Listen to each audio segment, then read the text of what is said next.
Odwiedź Targi Książki Empiku, dostępne na empik.com i w salonach Empik na terenie całej Polski. Na empik.com zdobądź nowości wydawnicze z rabatami do 50% na wybrane tytuły. Jesteś klientem Empik Premium? Skorzystaj z darmowej dostawy oraz przyjdź do salonów Empik, w których czeka rabat 30% na wybrane tytuły. Chcesz więcej? Weź udział w kilkudziesięciu spotkaniach z autorami najważniejszych premier oraz wejdź na empik.com i sprawdź inne targowe atrakcje. Wszystko w temacie książek, które mówią za Ciebie. Empik.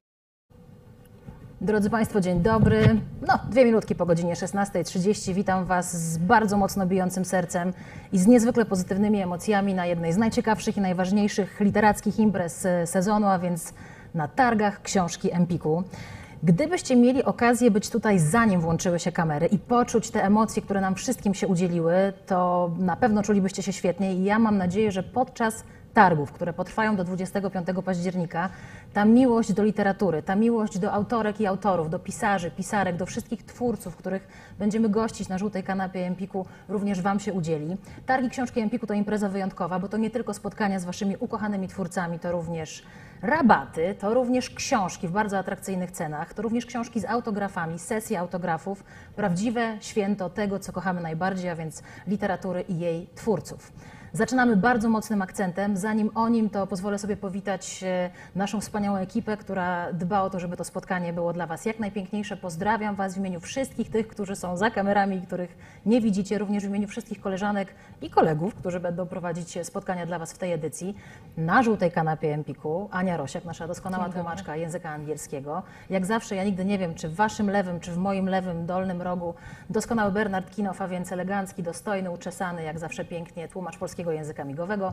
Ja nazywam się Justyna Dżbik-Kluge. Mam nadzieję, że jesteście dzisiaj z nami. Zadawajcie pytania naszym gościom i pod naszym wydarzeniem i w komentarzach. I dzwoniąc do nas, to wyjątkowa możliwość, którą uruchomiliśmy przy okazji targów Książki Empiku. Można zadzwonić do swojego ukochanego pisarza i zadać mu pytanie. Będzie na to czas. A z nami na początek człowiek, który w moim odbiorze jest bez wątpienia jednym z najbardziej inspirujących ludzi na świecie w XXI wieku. Profesor historii, filozof, myśliciel, który wielokrotnie w tekstach dla dorosłych mówił o tym, kim jesteśmy, skąd pochodzimy i dokąd podążamy. Teraz zwraca swój wzrok w kierunku młodych. Po książce graficznej Sapiens, po opowieści graficznej, czas na książkę dla jeszcze młodszych odbiorców, dedykowaną takiej grupie 9 lat plus, ale tutaj czytamy, że 9 do 109 lat, więc zupełnie spokojnie dorośli też się w tej historii odnajdą. Niepowstrzymani w Empiku dzisiaj Yuval Noah Harari. Professor Harari, welcome in Poland. It's such a pleasure to have you with us. Thank you. It's good to be here. Dziękuję bardzo. Cieszę się, że mogę tutaj być z Wami. Świętujemy premierę Pańskiej książki Niepowstrzymani, a skoro jest to książka dla dzieci, to chciałabym pokazać Wam, naszym widzom, widzkom, takie materiały, do których dotarliśmy. Osobisty album profesora Harariego. Pokażmy zdjęcie z czasów dzieciństwa. Jakim dzieciakiem był Yuval Noah Harari? Jeżeli możemy zaprezentować. Przepiękny, grzeczny, zaraz się przekonamy, czy był niepowstrzymany, czy zadawał wiele pytań, czy wprost przeciwnie. So Professor Harari, thank you very much for giving us this opportunity to show your picture when you were a child. I'm wondering what kind of child you were. You were asking a lot of questions, you were unstoppable, or opposite? I was definitely not unstoppable, but I couldn't shut my mouth, I think, for a very long time, because I kept asking so many questions about everything. And what really led me to become a historian, I think, is that I really wanted to understand the world, to understand why things are the way they are. No cóż, może nie byłem niepowstrzymany, ale na pewno byłem niewątpliwie gadułą niesamowitą. Buzia mi się nie zamykała, zadawałam mnóstwo pytań na wszystkie tematy i myślę, że właśnie to doprowadziło do tego, że zapragnąłem zostać historykiem, bo chciałem zrozumieć świat, chciałem zrozumieć, dlaczego rzeczy są takimi, jakie są. I grew up in Israel. Yes, please. Yes. I grew up in Israel, and you know, I mean, there were always some war around. So I was 6 when the Lebanon war started, and it had a huge influence on me. And I was also following the Cold War, and now hearing that the world might end at any moment because of this nuclear war between the Soviets and the Americans. And I wanted to understand where are these wars coming from? Why are the wars? And you know, for that you need to understand history. It's not the laws of physics that make wars. It's not the laws of biology. It's humans that decide to start a war. So I think this was the first big question that as a kid led me to history, is trying to understand why there are so many wars. Wiecie, ja dorastałam w Izraelu. To jest takie miejsce, gdzie praktycznie od zawsze toczyły się wojny. Kiedy miałam 6 lat, zaczęła się wojna z Libanem. Dorastałam również w takim cieniu niejako zimnej wojny i w takim przekonaniu i w takiej obawie, że świat może się skończyć z powodu ataku jądrowego, czy to Sowietów, czy Stanów Zjednoczonych. I dokładnie wtedy zaczęłam się zastanawiać tak naprawdę, skąd bierze się tyle tych wojen i co tak naprawdę o nich decyduje, bo przecież to nie są prawidła fizyki czy biologii, które o tym decydują, tylko źródła tego tkwią w historii i w ludziach. To ludzie decydują o tym, że jest jakaś wojna albo jej nie ma i to było takie pierwsze, główne, duże pytanie, które zaczęłam sobie zadawać właśnie jako dziecko. Dlaczego jest taka sytuacja z tymi wojnami? Ja się włączyłam po tej pierwszej części odpowiedzi naszego gościa, ponieważ pan profesor powiedział, że chciałem jako dziecko zrozumieć, dlaczego rzeczy są takimi, jakie są. Ciekawa jestem, czy teraz po latach, kiedy patrzę na to zdjęcie z dzieciństwa i na siebie w lustrze, to już to rozumie, dlaczego te rzeczy takie są, jakimi je oglądamy. So, professor, I interrupted you for a second after the first part of your answer because I wanted to ask about the sentence that you said. I wanted to understand why things are as they are. So today, when you are a grown-up and you look at your picture when you were a child, do you already understand that? Why it works like this, the world? Oh. Some things, yes. I do understand the reason for some things in history. Unfortunately, in the studio we can't hear you, but I hope that we will manage with that in a second. Yes. But you can just wait a second because we can't hear you in the studio. Probably our audience can hear you. I don't know that. Okay. But we are just checking the connection with... Could you please continue? Yes. So I do understand the reasons for some things. One of the things I realized is the immense power of stories, that much of what people do is not the result of the laws of physics or biology. It's the results of stories that humans themselves invent, and then they become convinced that this is the truth, this is the reality. And in this sense, we are all kind of trapped inside the stories that people invented hundreds of years ago, thousands of years ago. And part of the purpose of history is to help liberate us from these stories, showing us that this is not the way things have to be. These are just stories invented by people. Z tego, co się zorientowaliśmy, Państwo słyszą naszego gościa i to jest bardzo dobra wiadomość, więc możemy się umówić, że ta część była szczególnie dla tych, którzy znają język angielski. Mam nadzieję, że zrozumieliście to, o czym mówił nasz gość. Akurat w tej części nie poprosimy Ani Rosiak o pomoc. Ja przypomnę, że otwieramy Targi Książki Empiku, premierą książki Niepowstrzymani, a więc książki Yuvala Noah Harariego dla młodszych odbiorców. Może nie najmłodszych, bo to taka książka od 9 lat wzwyż, chociaż ja swojemu 8-letniemu synowi również ją czytałam. Pracujemy nad tym, żebyśmy również z Anią mogły słyszeć naszego gościa jak najbardziej klarownie, żeby i tłumaczyć, i zadawać jak najciekawsze, mam nadzieję, dla Was pytania. Komentujcie. Jeżeli pytania do Harariego są w Waszej głowie, to koniecznie się nimi z nami podzielcie. Mam nadzieję, że spróbujemy to połączenie odzyskać. W tym czasie pokażemy Wam kilka zdjęć, do których jeszcze dotarliśmy. To są zdjęcia okładek książek, które Yuval Noah Harari czytał jako dziecko. Jeśli mogę prosić o zaprezentowanie tych okładek. One być może Państwu niewiele powiedzą, no bo jednak tytuły są po hebrajsku, ale jak widać prawdopodobnie są to książki historyczne, więc pytanie do naszego gościa, co czytał jako dziecko, co go inspirowało do zadawania tych różnych pytań, o których nam dzisiaj mówił. So, Professor, we can't hear you in the studio, but luckily the audience can hear you, so we can do it in the way that you will just speak English, and I hope everybody will try at least to understand that. We are showing the covers of the books that you used to read as a child. It's difficult for us to read that, so please tell us about the subjects of those books that made you understand the world when you were 8, 9 or 10. So what you just showed is my favorite book when I was very young, like 5 or 6 or 7, and this was a history of the world for kids.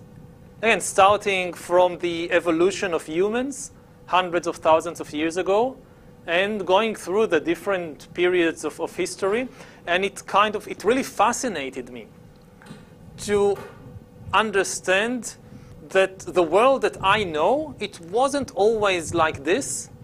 It was humans who created the world as we know it, which also means that humans can keep changing it.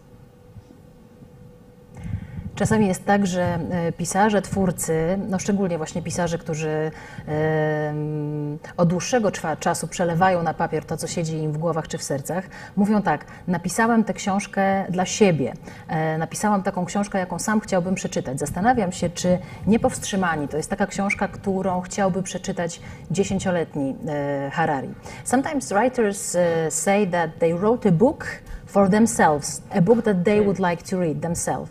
I'm wondering, is this book, The Unstoppable Us, would it be interesting for the 10-year-old Yuval Noah Harari? Have you written that for you as a child? Yeah, to some extent, yes. I mean, it tries to answer some of the questions that bothered me. I think that every child at that age is really trying to figure out, who am I? What is my identity? I mean, people, of course, ask this question throughout their life, but as a child, it's extremely important to try and understand who I am, even what I am, what kind of thing is a human being. And I find the answer really comes to a large extent from history, because every human being is a kind of collection of bits and pieces that were accumulated all over the world for thousands and even millions of years.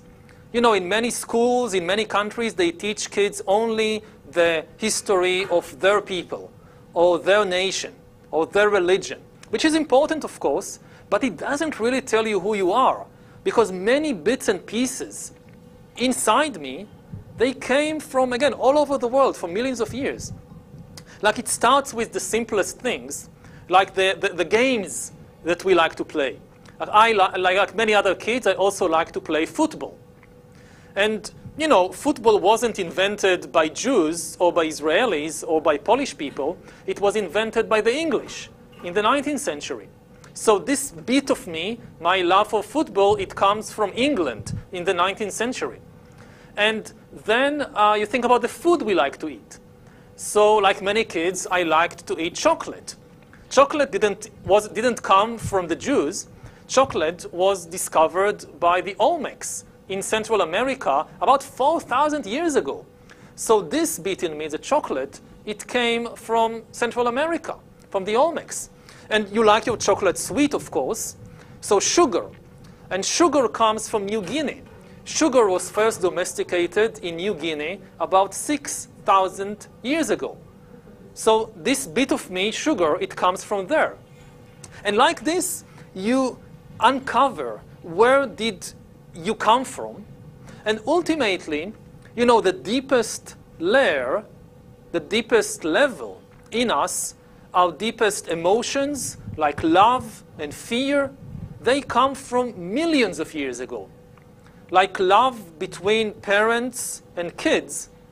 My mother loves me, I love my mother. This too, it wasn't invented by Jews or Polish or English. It's millions of years ago that it evolved through evolution. This love between mothers and their offspring. All mammals share it. And if you think about fear, our deepest fears, they also come from millions of years ago. Many kids wake up at night. I also woke up at night, sometimes frightened that there is a monster under the bed. And this is a memory from millions of years ago when humans were living in the African savannah, and in the middle of the night, a lion might come and eat you. So if you hear some slight noise in the night, you wake up and run away. Otherwise, the lion eats you. This is really a memory from millions of years ago. So in this sense, I think that as a 10-year-old kid, I would be fascinated through a book like this to understand who I really am and where all these bits and pieces that make up me, where did they come from? Jest Pan autorem bestsellerowych książek dla dorosłych. Porwał Pan tłumy na całym świecie, to bez dwóch zdań. Stworzył Pan książkę opowieść graficzną dla takiej grupy nastoletniej. Teraz coś dla młodszych odbiorców. Książka jest zaadresowana dla dzieciaków od 9 roku życia. Ja wspominałam, że mój 8-letni syn też spokojnie ją i radośnie czyta. Czy było dla Pana wyzwaniem napisanie książki dla młodszego odbiorcy? Jednak to jest wszystko oparte na dowodach naukowych, na doświadczeniu, na takim mądrym, naukowym języku. Czy było Panu trudno napisać książkę dla dzieci? So I'm wondering, was it a challenge for you? Was it difficult for you to write a book for younger audience, the most important audience in my opinion? But you write books, best-selling books for adults. You wrote a book for teenagers, now something for kids who have 9, 8. My son is 8 and he's reading this book totally. Was that a challenge for you? Was it difficult? Did you have to change your way of communicating, of thinking? Yeah, it was a big challenge. It was much more difficult than I thought. It's in a way more difficult to write for kids than to write for adults, because for adults, when you explain something and you're not really sure what you want to say, you can always kind of get around it by using these very long sentences with big complicated words, and then the readers, they don't really understand what you say, but they think that it's just you're too intelligent for them or something.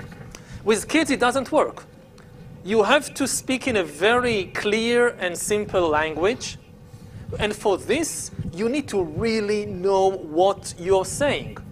If you're not sure about something, you better go back to do research and to do some more thinking. And if you don't do that, you can't really write for kids.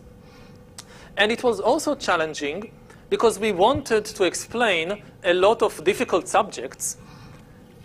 Which, you know, how do you explain that? Like, I mean, there is one chapter which talks about corporations. You know, big corporations like Google and Facebook and McDonald's. And this is a very difficult subject to explain even to adults, what a corporation is. But we made a decision, no, we must talk about this also with kids. Because, you know, you have all these books which tell kids about animals, about elephants and giraffes and whales. And these are very important books. Kids need to hear about animals. But how many times does a kid in Warsaw meet a lion or an elephant? In the zoo. It's very, only. very rare. Yeah. In the zoo only, maybe. But they meet corporations every day. They meet Google and TikTok and Facebook and McDonald's every day. If they are fans of, let's say again, a football club, football clubs are also corporations. So kids need to understand what a corporation is even more than they need to understand what a lion is. Because you don't need to be careful about lions. There aren't any lions wandering around the streets of Warsaw.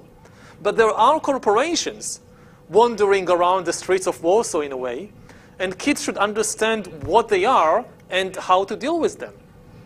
Okay. Professor Harari, luckily we all can hear you now, so we can let Anya translate this part of your answer. Thank you. Okay. Thank you for your Please, patience too. Thank you.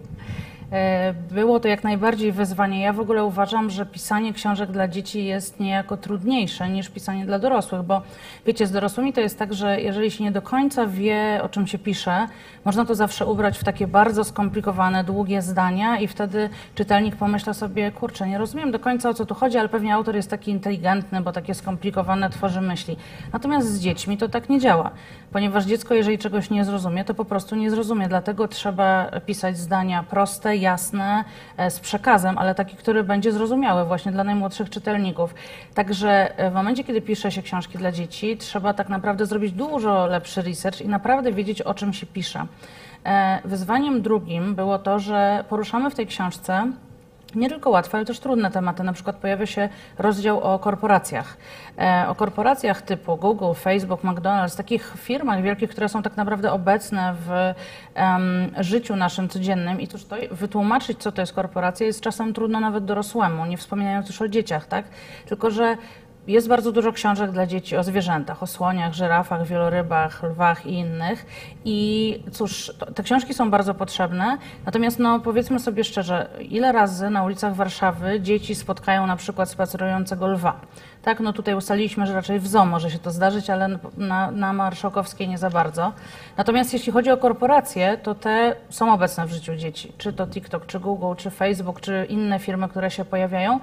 Czy nawet jeżeli ktoś jest fanem piłki nożnej i ma swój ulubiony klub piłkarski, to też jest swego rodzaju korporacja. Także tak naprawdę trzeba uświadomić dzieciom, co to jest, co są korporacje i żeby zrozumiały, co to jest i nie bały się lwów, których, jak już wiemy, raczej tutaj na ulicach nie spotkają, ale właśnie raczej, żeby wiedziały, na czym polegają korporacje, o co w nich chodzi i tak naprawdę co z nimi robić, jak do nich podchodzić i jak dobrze je zrozumieć. Professor, would you like to add something to this part of your answer?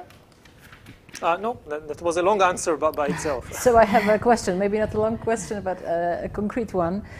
Drodzy Państwo, to jest książka, jak można spodziewać się po profesorze Hararim, który odkrywa po prostu tajemnice, co do których nikt tego wcześniej nie zrobił. Odpowiedź na pytanie, dlaczego wszystko, co złe, smakuje tak dobrze? Kto z nas, kto kocha słodycze i inne pyszności, nie zadawał sobie tego pytania? Dlaczego wszystko, co niezdrowe, smakuje tak dobrze? W tej książce znajdą Państwo na to odpowiedź, czy znajdziecie, drogie dzieciaki, w rozdziale Słodycze z epoki kamienia.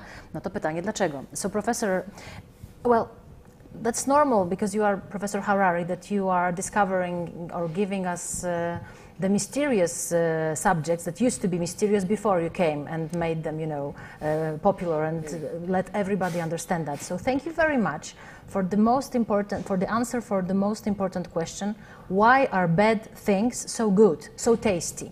Because in this part about sweets from the Stone Age, you are writing about all the stuff that is not very good for our health, but it tastes so well. So why bad things taste so good?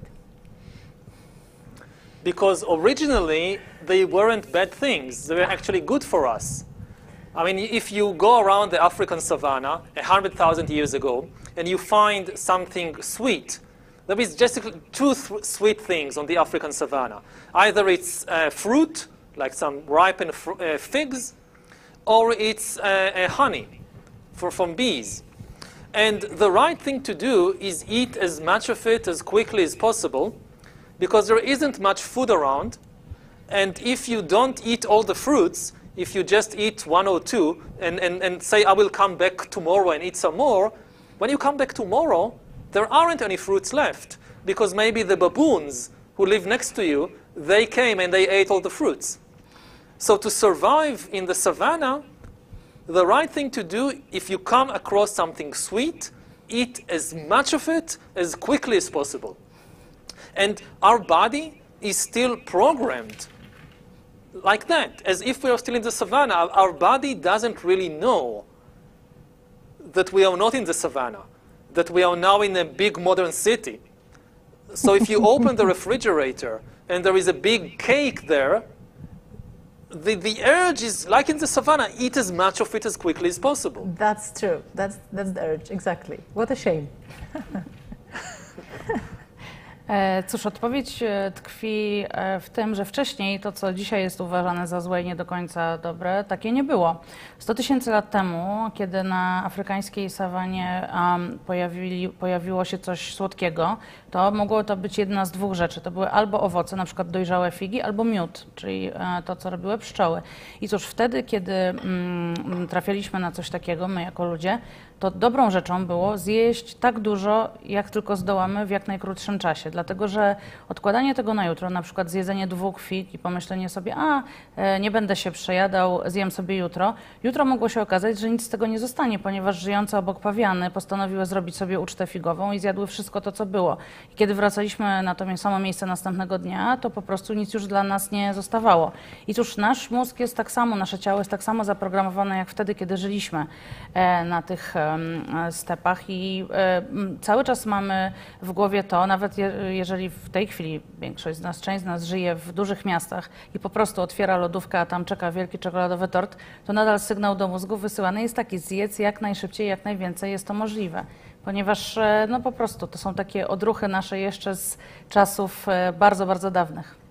Ale to jest wspaniały taki powód do ewentualnie tłumaczenia się. Zawsze możemy wszystko zrzucić na przodków. You know, just give us the great way to give ourselves some excuses. It's all because of our ancestors. I'm eating this cake because of our ancestors. And that's the point in which I would like to speak with you. I was kidding in a moment, but I would like to stop in quite a serious way, because the past, as you say, is a sack that we are carrying. You know, that we adults are carrying the past, and we are giving this sack to our children. You've been speaking about that in Bologna during the book fair when you were introducing your latest book. How we adults should do this, not giving this sack in a bad way to our kids. I just tell this question in Polish and then please answer. Szybciutko tylko opowiem. Przeszłość, o której Harari opowiada w absolutnie fascynujący sposób. To jest taki worek. On o tym mówił na targach książki w Bolonii, kiedy prezentował premierowo Niepowstrzymanych. Co zrobić, kiedy jesteśmy dorosłymi, żeby nie obarczyć tym workiem przeszłości naszych dzieci? So what to do, professor? Well, I mean, so we are carrying this sack, and we have this urge to just throw it on the kids, like I carried this sack all my life, now you carry them. You carry it. But it doesn't have to be like that. We can sit down and open the sack and understand what's in it and throw away the things that we don't need anymore, the things that are harmful, and keep only what is really good and useful. I'm not in favor of, throwing away all our legacy, all our traditions. We can't live without it. But we can be more intelligent in choosing what to keep carrying and what to throw away. So I give one or two examples, but let's translate this first. Thank you. Rzeczywiście jest tak, że większość dorosłych, czy właściwie wszyscy niosą taki ciężar na swoich plecach i bardzo często kuszącą wizją jest to, żeby zrzucić to na kolejne pokolenia. Trochę na takiej zasadzie, ja się męczyłem z tym, ja to niosłem, czy ja to niosłam, to ty też będziesz tak musiał robić. Ale wcale nie musi tak być. Może być tak, że otworzymy ten worek, ten ciężar, wyrzucimy z niego to, co nie jest potrzebne, to, co jest bolesne czy szkodliwe, a zostawimy to tylko, co dobre. Oczywiście absolutnie nie mówię o tym, żeby odrzucać dziedzictwo czy tradycję, która nam towarzyszy, ponieważ bez tego nie da się tak naprawdę funkcjonować. Ale możemy w dużo bardziej inteligentny sposób wybrać to, co zostawić z nami i następnym pokoleniom, a to, czego się pozbyć. Please, professor. So one very important example. A lot of people, until recent years, and in some countries even today, they say that women are inferior to men, and that girls are inferior to boys. And this is, for example, why women cannot be politicians and cannot be journalists and should not go to school, like we've seen in Afghanistan. And when you ask them why, they say this was always like this. This is a law of nature, or this is a law of God, or this is tradition, we can't change it. But this is actually just a story, a fictional story, a lie that was invented by some priests and rabbis and political leaders thousands of years ago, and that people just kept passing from one generation to another like this big, heavy sack. And then in the 20th century, some people say, no, we don't want to keep carrying this stupid story on and on. It's not the laws of nature. It's not the laws of God. It's just some story that somebody invented. Why should we still live our lives according to that story? And they got rid of it.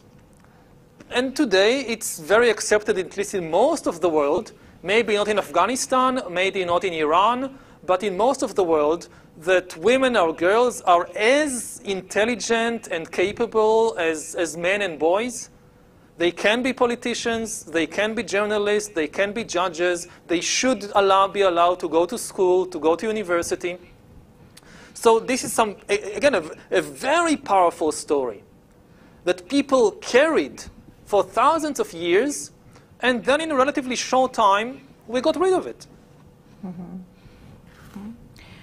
Bardzo dobrym przykładem może być takie przekonanie, które do jeszcze niedawna, a w niektórych częściach świata nadal się praktykuje, to znaczy, że kobiety niżej stoją w hierarchii niż mężczyźni, a dziewczynki są gorsze od chłopców i tak naprawdę nie mogą uczestniczyć w życiu politycznym, nie mogą być dziennikarkami, nie powinny w ogóle chodzić do szkoły. Tak na przykład jest jeszcze nadal w Afganistanie. I kiedy zapyta się ludzi, dlaczego właściwie takie coś ma jeszcze miejsce, odpowiedź często brzmi, przecież zawsze tak było, taka była tradycja, to jest prawo boskie albo w ogóle prawo natury. Tylko że prawda jest taka, że to jest bzdura. To nie jest żadne prawo natury, to jest po prostu coś, co dawno, dawno temu, tysiące lat temu, rabini, księża czy liderzy, przywódcy polityczni wymyślili i co zostało właśnie przekazywane z pokolenia na pokolenie jako ten worek, ten ciężar, aż w pewnym momencie w XX wieku, czy trochę wcześniej, ktoś powiedział, dosyć tego, to jest taka historia wymyślona przez ludzi, której my nie będziemy kontynuować, nie będziemy jej częścią. To nie jest żadne prawo natury, to nie jest prawo boskie, dlaczego mamy żyć w ten sposób? I w tej chwili w większej części świata, nie wszędzie niestety, bo na przykład w Iranie i w Afganistanie tak nie jest, ale w większej części świata uważa się, że kobiety i mężczyźni są równi, dziewczynki są tak samo dobre, inteligentne jak chłopcy, jak najbardziej mogą wejść do życia politycznego, mogą być dziennikarkami, mogą być sędzinami i chodzić do szkoły.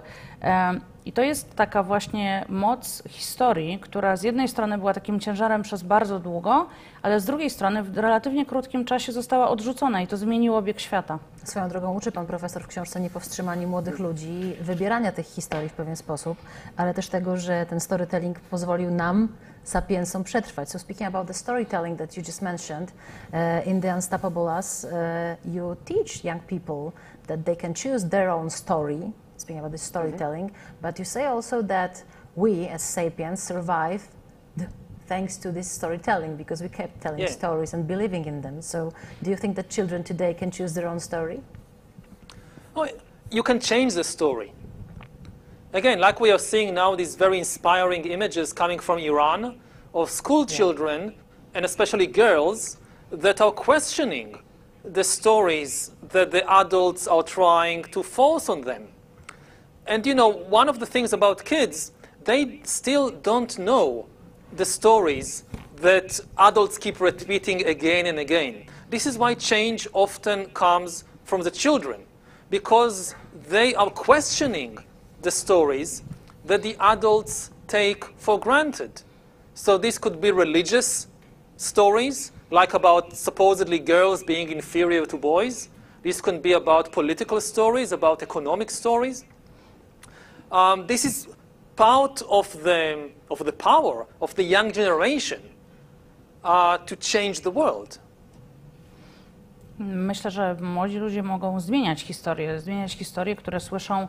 Widzimy w tej chwili, co dzieje się we wspomnianym już wcześniej Iranie. Stamtąd dochodzą na nas też takie wieści pełne nadziei, to znaczy dzieci w wieku szkolnym, a szczególnie dziewczynki czy młodzież kwestionuje to, co jest im narzucane przez liderów politycznych czy liderów religijnych i dosyć często tak się dzieje, ponieważ dzieci nie są na samym początku obciążone tymi wszystkimi historiami, które niosą w tym swoim worku dorośli. Dlatego bardzo często zmiana wychodzi właśnie od najmłodszych pokoleń, ponieważ nie żyją one obarczone tymi wszystkimi historiami, czy to o podłożu religijnym, czy ekonomicznym, czy historycznym, jak chociażby wspomniany wcześniej przykład tego, że kobiety czy dziewczynki stoją niżej w hierarchii od mężczyzn i chłopców.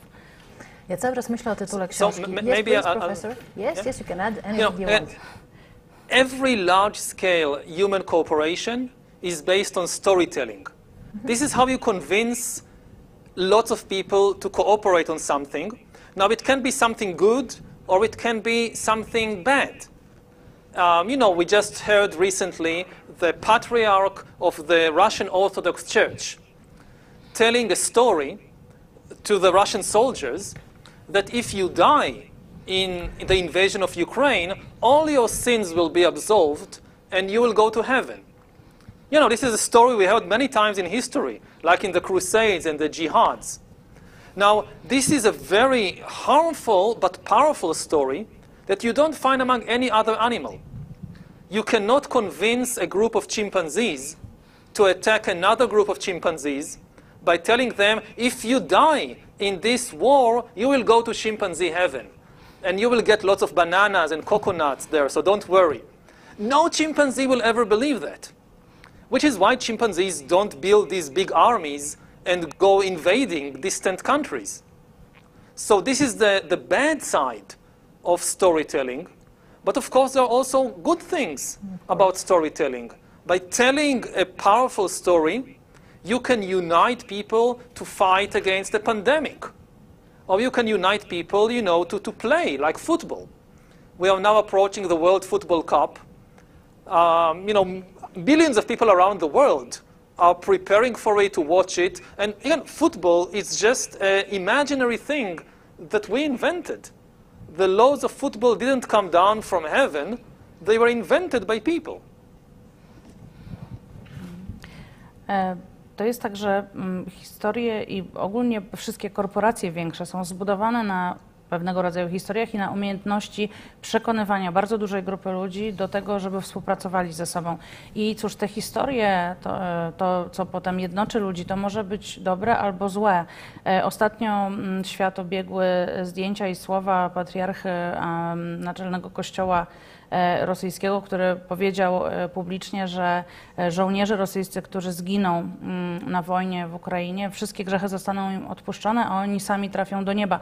Wiemy, że to jest taki dyskurs, który pojawiał się już wcześniej, znany jest z wielu rodzajów wojen na podłożu religijnym, czy z dżihadu i z innych konfliktów. I to jest przykład bardzo złej retoryki, bardzo złej historii. Na przykład u szympansów nigdy coś takiego nie mogłoby się wydarzyć. Żaden szympans nigdy nie uwierzyłby, gdyby inny szympans podszedł do niego i powiedział: słuchaj, chodźmy teraz na wojnę, jeżeli zginiesz, to pójdziesz do szympansiego nieba, w którym będziesz opływał w banany i kokosy. Nic takiego nigdy by się nie wydarzyło, dlatego też nie widzimy armii szympansów walczących z innymi zwierzętami. Natomiast jest też tak, że historie mają moc jednoczenia ludzi, mają moc jednoczenia ludzi w dobrym celu, jak choćby walka z pandemią, czy też dla takich bardziej przyjemnych rzeczy, jak na przykład piłka nożna. Zbliżają się Mistrzostwa Świata w piłce nożnej. Wiecie, piłka nożna to jest taka rzecz wyobrażona, ale to też działa trochę na zasadzie takiej korporacji i takiego właśnie jednoczenia ludzi w jednym celu, aby przeżywać coś wspólnie i razem. No właśnie, ja mam takie wrażenie, że żyjemy w czasach, w których jest bardzo wiele tych opowieści i nie do końca wiadomo, którą wybrać, żeby żyć właściwie. Bardzo mocną stroną kolejnej pańskiej książki oczywiście są badania naukowe i też podkreśla pan, że to jest książka, która bazuje na aktualnych badaniach naukowych, że gdzieś tam za jakiś czas to wszystko się może zmienić, ale czy Niepowstrzymani odpowiadają na pytanie, którą opowieść wybrać jako tę słuszną? I think that today we live in very complicated times because we have lots of stories around and it's difficult to choose the right story. Of course, we can choose the story of science, but still, again, we have lots of people who question science and who doubt science. And I'm thinking about the children. Does this book, Unstoppable Us, give the answer which story to choose, they should choose? I mean, first of all, the book doesn't contain all the answers. Lucky I hope that kids read it, not as a kind of, you know, something you have to believe, but as a book that raises important questions, but leave it open to explore what the answers are.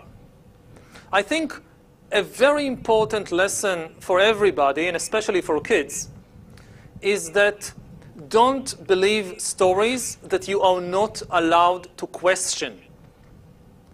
If somebody comes and tells you a story, and tells you this is the absolute truth, and you are not allowed to question it, this is very, very dangerous. I think the power of science is exactly that it does not claim infallibility, it does not claim to know all the answers, and it is willing to admit its own mistakes and its own ignorance. Cóż, to przede wszystkim nie jest książka, która daje wszystkie odpowiedzi. To na początku bardzo chciałbym zaznaczyć. I w ogóle zależy mi na tym, żeby była ona traktowana nie jako coś, co trzeba przeczytać i w co trzeba uwierzyć, a raczej jako książka, która ma pobudzać i zachęcać do zadawania pytań, a także do eksplorowania świata, do szukania odpowiedzi. Dlatego, że myślę, że bardzo ważne jest, aby dzieci wiedziały, żeby nie wierzyć w historię, które ktoś opowiada, a potem od razu mówi, że nie wolno kwestionować tego, co właśnie powiedział. Jeżeli jest tak, że opowiada historię i potem mówi, że nie wolno zadawać pytań, że trzeba wierzyć w to właśnie, co się powiedziało, to jest niebezpieczne. Wartościowa historia, wartościowa książka to taka, która jest w stanie opowiedzieć coś, ale też przyznać się do błędu i przyznać się do niewiedzy, do tego, że nie wszystko jest jasne i nie wszystko wie. No w tej książce jest takie zdanie właśnie, że czasami można powiedzieć, że po prostu czegoś nie wiem. I just added that there is a sentence that when somebody asks you and you don't know, just say I don't know. So thank you Yes, exactly. This is I think one of the most important things in science. If you don't know something, you don't have to invent some fanciful theory. It's perfectly okay to say I don't know. Tak, myślę, że to jest jedna z takich mocy nauki, że kiedy czegoś się nie wie, to nie trzeba wymyślać jakichś niestworzonych teorii i historii, tylko po prostu można powiedzieć nie wiem. And you wanted to add So something, maybe I'll give, I'll just give an example. You know, when I was a student at university, actually when I began teaching this kind of world history, so when we got to the subject of the relations between Homo sapiens, our species, and other human species like Neanderthals, so 20 years ago, the common idea or the common theory was that the Neanderthals got completely extinct and maybe the sapiens just killed all of them or drove all of them to extinction. And this is what scientists thought for many years. And this is what I taught when I began teaching at university 20 years ago. But over the last 10 years, there has been a huge revolution in our understanding of human evolution. You know, just now, Svante Pääbo won the Nobel Prize for this discovery, or part of what he did was this discovery, that actually all of us are partly Neanderthal. That if you check my DNA or your DNA, they will find that between 1% and 3% of our DNA, it comes from Neanderthal ancestors. So sometime, maybe 50,000 years ago, there were relations between sapiens and Neanderthals. There was a child 50,000 years ago whose father was maybe a Homo sapiens and whose mother was a Neanderthal, and he is one or she is one of our grandfathers or grandmothers. You know, with all this talk today about mixed marriages, people from different races or different countries mixing together, and some politician says, no, we don't like it. Just think that we are all the product of a union between two humans, not from different countries, but from different species.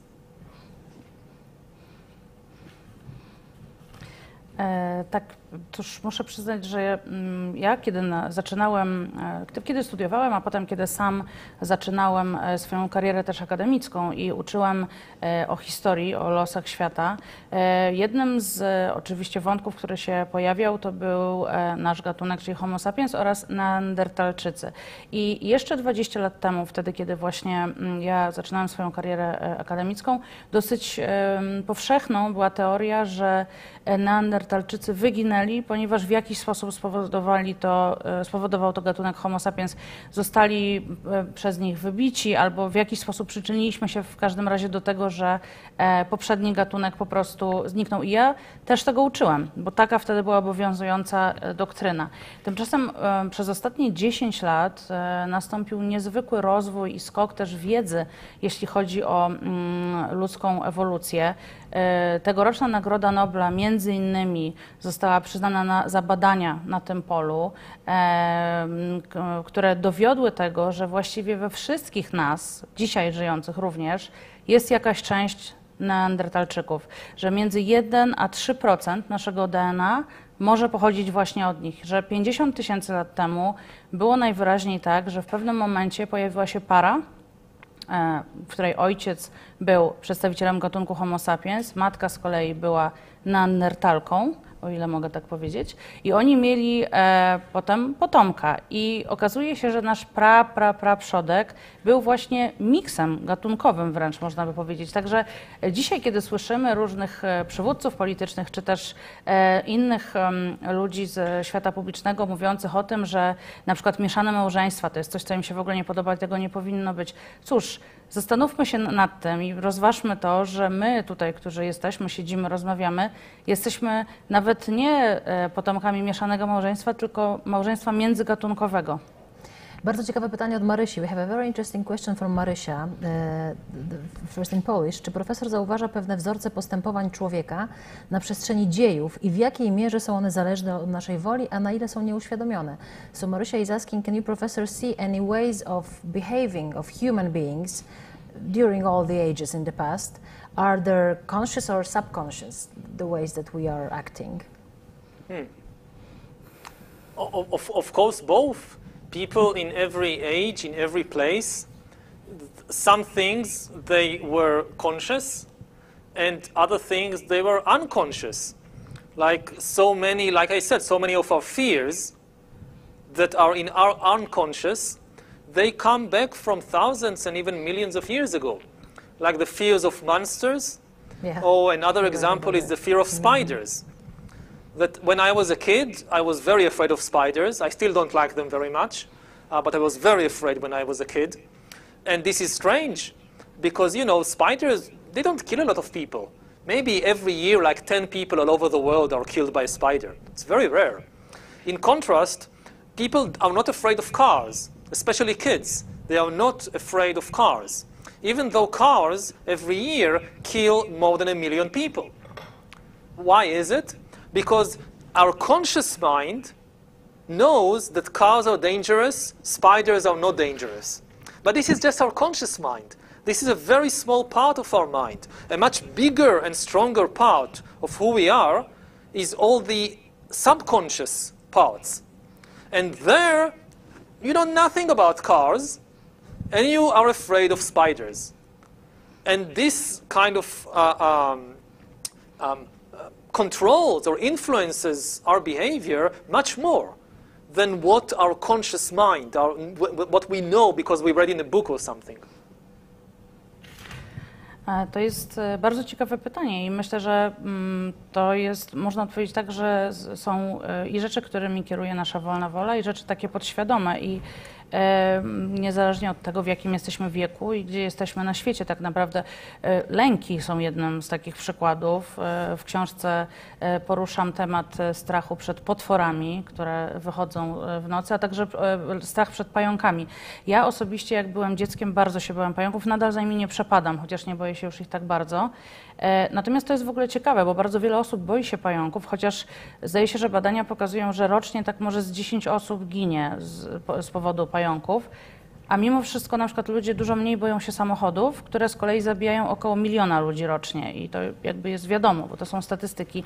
Natomiast polega to na tym, że to jest nasza świadoma część mózgu, która odpowiada za właśnie ten lęk, to, że samochody tak naprawdę nie są bardzo niebezpieczne, a pająki są, a reszta tego, co kontroluje nasze zachowanie tak naprawdę w dużo większej części, ale o czym też dużo mniej wiemy, jest ukryta w naszej podświadomości.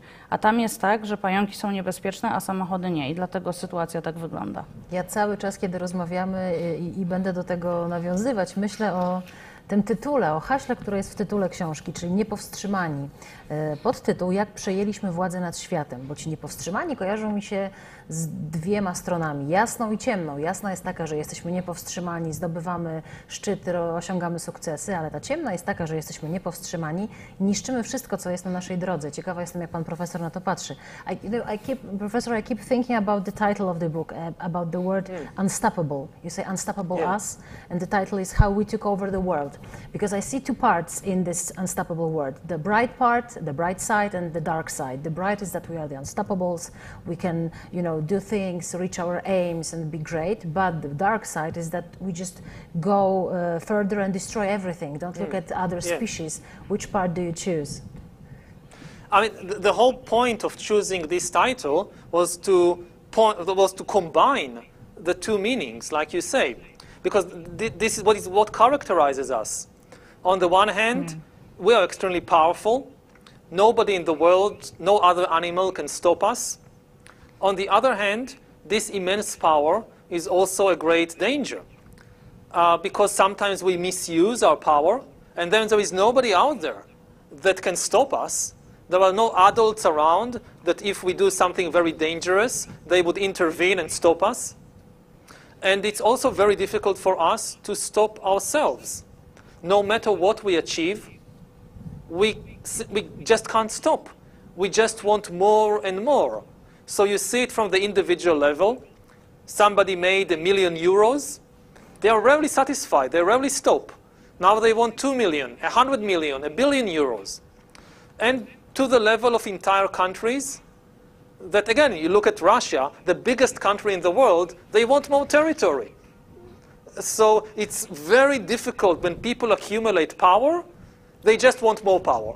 They can't stop.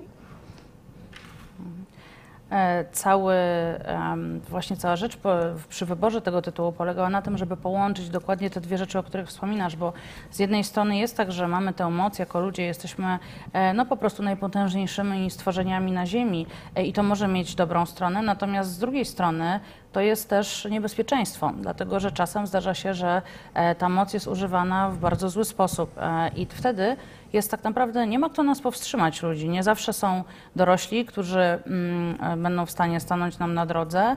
Nawet my sami czasem nie jesteśmy w stanie się powstrzymać. Bardzo często ludzie chcą więcej i więcej. Jak ktoś zarobi €1 milion, to rzadko kiedy się zatrzymuje i mówi, to mi już starczy. Chcę 2, 100, ale nawet €1 miliard. I znowu przykładem może być kolejnym Rosja. Rosja to jest największy kraj na świecie, a czego chcą tylko bardziej? Jeszcze większych terytoriów. Skoro mówimy o tych siłach, o mocach, to na koniec hasło supermoce, bo one też się pojawiają w dobrym jak najbardziej znaczeniu w tej książce. Jaka jest supermoc pańskich odbiorców, akurat tej książki, Niepowstrzymani, czyli dzieciaków? Jaka jest pańskim zdaniem supermoc młodego pokolenia? So, in the end, speaking about powers, I would like to ask you about superpowers, because you're also writing about superpowers in the book. What's the biggest superpower of young generations, in your opinion?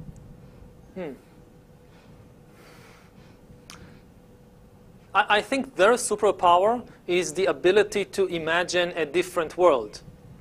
For the older people, for the adults, we already know the world that we have. It's very difficult for us to imagine a different world and a better world. We have the tendency to think that things will continue the same as they were before. And kids have the ability to imagine something completely different that we cannot see. But there is also some kind of danger there. But maybe we translate this and then we talk about the danger. Okay, thank you very much. Myślę, że jedną z takich supermocy najmłodszego pokolenia jest to, że są w stanie wyobrazić sobie inny świat niż ten, który mamy w tej chwili wokół nas. Nam dorosłym dosyć trudno jest to zrobić. My mamy raczej taką tendencję do myślenia, że wszystko już jest i wszystko tak będzie, jak jest w tej chwili. Natomiast młode pokolenie jest w stanie sobie wyobrazić inny świat, co również niesie za sobą pewne niebezpieczeństwa. So what are the dangers? The danger is that this might tempt us as adults to abdicate our responsibility and shift the responsibility to the shoulders of children. That like we face a big problem that we created, like climate change, or like the international tension today, like all the start of wars and things like that, and we say, we don't know how to fix it, the children will fix it. In 20 years or 50 years, they will fix it. We trust them. And this is dangerous. This is abdicating our responsibility. It's not a responsibility of 10-year-old kids to solve the problems of the world. They need to study in school. They need to play. They need to make friends. This is what childhood is about. They are not responsible for the world. We should do our best to solve the problems of the world, and when they are older, hand over to them a better world, and then it's their responsibility. But not now. Niebezpieczeństwo polega na tym, że to może kusić nas, dorosłych, do tego, żeby zrzucać z siebie odpowiedzialność i przerzucać ją na dzieci, na młodsze pokolenia. problemy typu zmiany klimatyczne, problemy klimatyczne, czy też wojny, które my zaczynamy dorośli, ale myślimy sobie, a niech sobie z tym dzieci poradzą, czy młodsze pokolenie za 20-50 lat na pewno to rozwiążą. Z tym, że odpowiedzialnością 10-latka nie jest to, żeby naprawiać świat, bo to jest wiek, w którym powinno się raczej chodzić do szkoły, bawić, nawiązywać przyjaźnie i znajomości, a nie brać odpowiedzialność za świat. Także myślę, że dużo lepszym rozwiązaniem jest to, żebyśmy my rozwiązali problemy, które tworzymy, postarali się o lepszy świat i przekazali ten świat kolejnemu pokoleniu, które wtedy będzie mogło się nim zająć tak, jak będzie chciało. No to cóż, dziękując Panu za Pański czas i za tę rozmowę, życzę nam dobrej, mądrej odpowiedzialności, nam dorosłym i tej supermocy do widzenia świata w innej wersji niż ta, którą znamy. Professor Harari, thank you very much for your time and for this interview, and in the end I'm wishing us all adults this responsibility, but also this superpower to see the world in other option that we all know that already. Thank you very much, and thank you for the book. Thank you. It was a pleasure to be here with you. It was a pleasure to have you with us. Drodzy Państwo, Yuval Noah Harari, książka Niepowstrzymani. Jak Państwo sami słyszeli, jak słyszeliście, dwie twarze, i ta jasna i ta ciemna. Jak przejęliśmy władzę nad światem. Na początek targów książki Empiku Ania Rosiak, Bernard Kinow, Justyna Dżbik-Kluge. Dziękujemy i zapraszamy. Bądźcie z nami na kolejnych spotkaniach, bądźcie koniecznie. To chciałam powiedzieć o 18:00 spotkanie z Robertem Małeckim, poprowadzi je Weronika Wawrzkowicz, a o 20:00 Maria Peszek w rozmowie z Agnieszką Szydłowską, więc zaczynamy tę imprezę, bądźcie z nami, bo targi książki Empiku to jest wielkie święto literatury i mam nadzieję, że będziemy świętować razem. Do zobaczenia. Odwiedź targi książki Empiku, dostępne na empik.com i w salonach Empik na terenie całej Polski. Na empik.com zdobądź nowości wydawnicze z rabatami do 50% na wybrane tytuły. Jesteś klientem Empik Premium? Skorzystaj z darmowej dostawy oraz przyjdź do salonów Empik, w których czeka rabat 30% na wybrane tytuły. Chcesz więcej? Weź udział w kilkudziesięciu spotkaniach z autorami najważniejszych premier oraz wejdź na empik.com i sprawdź inne targowe atrakcje. Wszystko w temacie książek, które mówią za Ciebie. Empik.